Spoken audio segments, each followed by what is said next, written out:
平安。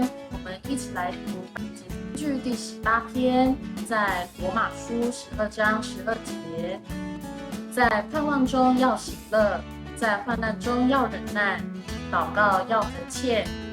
Mulamun anamalaba tuanu zanalan diadilu tuanu sislaban sanu inunginu niapalalau aitu kaiwan smas。